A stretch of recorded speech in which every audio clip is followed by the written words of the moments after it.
একটি প্রাথমিক বিদ্যালয়ের শুরু থেকে আজ পর্যন্ত ইতিহাসের সাক্ষী একজন শিক্ষক।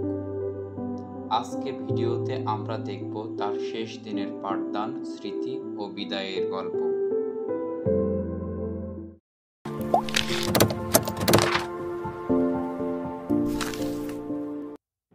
প্রতিদিনের মতো আজও এক শিক্ষক যাচ্ছেন তার প্রিয় বিদ্যালয়ের পথে, কিন্তু আজকের সকালটা একেবারেই অন্যরকম। আজ তার কর্মজীবনের শেষ দিন। অর্ধেক জীবন কাটিয়েছেন এই বিদ্যালয়ের সাথে। বছরের পর বছর গড়ে তুলেছেন এই প্রতিষ্ঠানকে, আর আজ এই বিদ্যালয় থেকে নিচ্ছেন অবসর। এই চেনা ঘর, চেনা আসন, চেনা খাতা, যেখানে তিনি প্রতিদিন স্বাক্ষর করতেন, কাল থেকে হবে সব অজানা, কারণ তার অবসরের সময় এসেছে।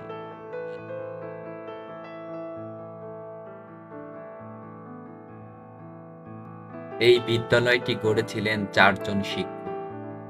তাদের মধ্যে 3 জন অবসরে গেছেন, একজন মৃত্যুজনিত কারণে অবসর, এবং শেষমেশ তিনিও আজ অবসরে যাচ্ছেন।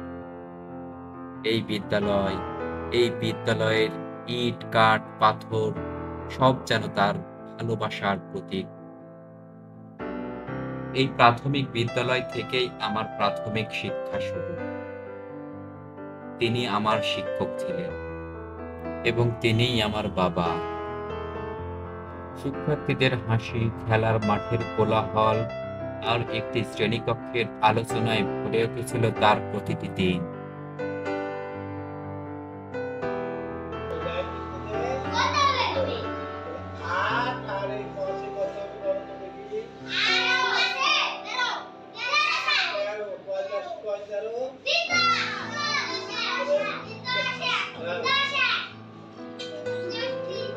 নিচের সংখ্যাগুলির কথা লিখে বানান করে দেখতে হবে। 24 বানান কি? 32 59। প্রতিটি শিক্ষক একটি স্বপ্নই বুকে ধারণ করেন, তার শিক্ষার্থীরা যেন মানুষের মতো মানুষ হয়ে ওঠে। জীবনের পথে তারা যেন সততা, ন্যায় আর মানবিকতার আলোয় এগিয়ে চলে। নিজের চেয়ে দেশের, সমাজের কল্যাণকে বড় করে দেয়। এটাই হোক প্রকৃত শিক্ষা।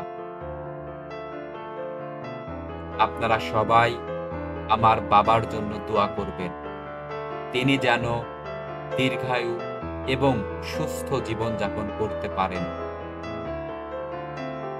সকলকেই ধন্যবাদ ভিডিওটি শেষ পর্যন্ত দেখার জন্য।